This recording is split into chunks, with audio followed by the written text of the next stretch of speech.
we have some forgiveness that's going to bring you some calmness and serenity and peace. The one thing at the beginning of the month is that you might be having a hard time forgiving someone. That first card that opened up there is the Judgment card. And judgment can kind of go two different ways. If we're being very judgmental of someone, we get stuck in that phase and we don't actually let go of the ghosts of the past. But if we are able to access forgiveness, it sort of opens up a new life for us. The reason I think you might be having a hard time with that at the beginning of February is that this is in reverse. So when this card comes in the upright position, it tells me that there's a new dawn, a new day, a new era. All old souls are forgiven. They're being called up anew. They're being released from their graves. And it's an opportunity for renewal and these spiritual fires that change everything and make everything new and fresh. That's what the power of forgiveness does.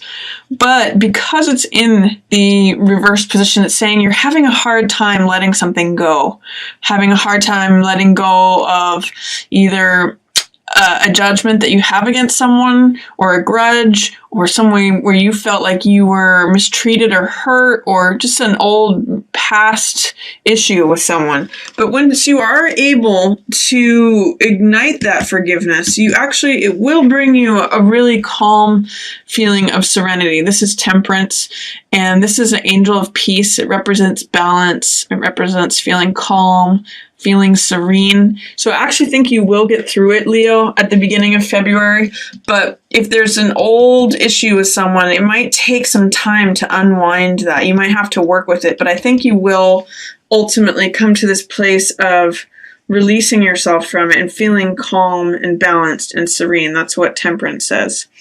It may be related to someone who is an earth sign. It could be Taurus, Virgo, or Capricorn.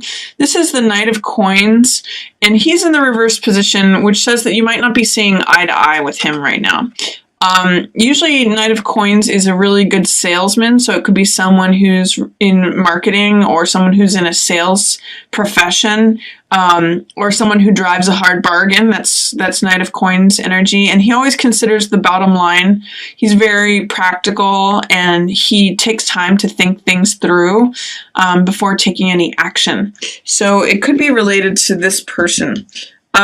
I do see that you've got something nice is going on in your home or your home life. Either you're working on a project related to your home, or you're just really enjoying your home. You might be enjoying your garden. Four of Wands is the castle as kingdom. You can see that there's like a wedding garland here. It just means celebration, joy, festivities. You may be hosting some parties at home, or there's just some nice light golden energy about being at home. So it's potential that this is away from the home that this is happening, and then that at your home life there's good stuff happening, or that this is someone who's leaving the home. Like if you are roommates with someone and they're moving out, that could be related to that person. So I'm hoping you access this calmness and this serenity by forgiving someone at the beginning of the month, Leo. Then in the middle of the month, I see that you have two wands in reverse here. This is a spiritual journey. Two of Wands means holding your own personal power. It means feeling like the world is your oyster, feeling like you've got the world in the palm of your hands. So this is a card of tremendous enthusiasm in terms of feeling like you can achieve something, you can do something, you can reach that mountaintop. And it usually involves a mentor or someone who helps you get there. They're actually pictured in this card too, and it is a card of two. So it's not like you're just doing it by yourself. You are receiving some help. My question for you in this card is, how can you receive help to feel your own personal power and your own and support towards feeling like you have opportunities available to you? Because it's in the reverse position, it's saying that you're not actually able to access your own confidence and power on your own. But is there any way that you are resisting help or mentorship or someone who is able to take you on a spiritual journey and help you strengthen those feelings of power, confidence, and capability. It's going to feel like a little bit of a struggle for you. This card, Seven of Wands, is struggle. It's also, though, success despite adversity. So if you can hang in there, is what this card is saying, you're going to be met with some success. It may feel very difficult because Seven of Wands in the reverse position says difficulty, struggle. I always point out in this card that even though he's fighting off all these other people, that he's in an advantageous position. He's standing at the top of the mountain looking down and fighting everyone off. They're not at the same level as he is. So understand that when this card, Seven of Wands, appears, you're actually in an advantageous position, even though it may not feel like it. That's in the reverse position. You may not see or feel, especially paired with this card in the reverse, you may not realize that you're in a pretty good position. You have a lot of power. You have a lot of confidence available to you. You have a lot of capability, but it may feel like you're just fighting things off. It may turn around in terms of your relationships. There's a nice Lovers card here that's in the upright position. And this just means enjoying your relationship, enjoying relationship energy that's coming to you. There's some real honesty involved with this. There's the Queen of Swords, which is showing up right next to it, which is a card of truth. And, basically honoring your own boundaries and your own truths, your own values, your own thoughts. She's someone who always speaks her thoughts. And paired with Lovers, it's basically saying that there's a lot of honesty and directness that you can have in this relationship. So enjoy that in the middle of the month. Even though you may feel like you're on shaky ground on your own, invest yourself in this relationship, because it's seeming as though you may be involved with an air, if it's with an air sign, because that's what Queen of Swords represents, that's Aquarius, Libra, or Gemini. If you're involved with an air sign, you can look to them to be very truthful and very honest with you.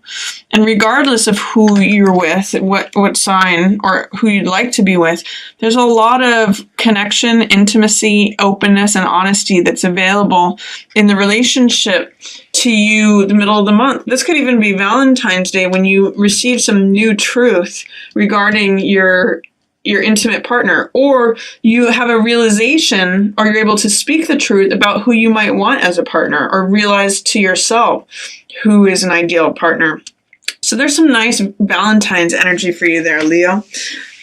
Towards the end of the month, you're going to be receiving some news. Things are going to happen fairly quickly, especially related to someone that you used to know or something from the past. You may get news about someone from the past, or things. This is approaching completion. So when these wands are 80 to 90% lined up, it means that things are rapidly approaching completion. And Six of Cups represents sentimentality, innocence, things from the past, reunions.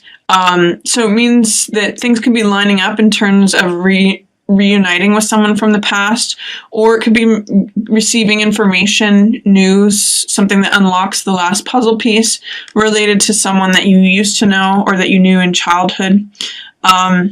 And then at the very end of the month, you have Five of Coins in reverse, and then Seven of Cups. Five of Coins means even if you experience financial loss, that the spiritual world is always available to you. Both of these are powerful choice cards. This one is a choice of focus, and this one is a choice as far as choosing between options. And sometimes these options aren't really clear. In Seven of Cups, the choices are often not what you see is not what you get. There's this hazy Neptunian fog. It means check the references. It means do your research. You may not always, whatever choice you choose may not actually be what you thought it was going to be. This is a card of like fantasy, temptation, desires, illusions. It's sort of saying be careful about weighing your options. And this card is also a card of choice in a different way. This one's a card of choice of focus. So do you want to focus on if you're feeling like you've had a financial loss, if you're feeling disconnected from others, that life is empty? Do you focus on that, or do you focus on the glowing light from the spiritual, it's coming from like a church or a mosque or a cathedral? There's always comfort available to us in the spiritual world, and there's always richness there. So both of these cards are interesting because it's saying if you choose something faulty, you may end up having a financial loss. It's okay because you'll always have the spiritual wealth, but be careful of the decisions that you make because be careful that it may not pan out the way you expected it to. So that's your reading for February, Leo. I hope you enjoyed it. I want to thank you all for watching as always. And I've got a special coming up for relationship readings for February. So I'll tell you a little about that next. Thanks again for watching. Yours in the stars.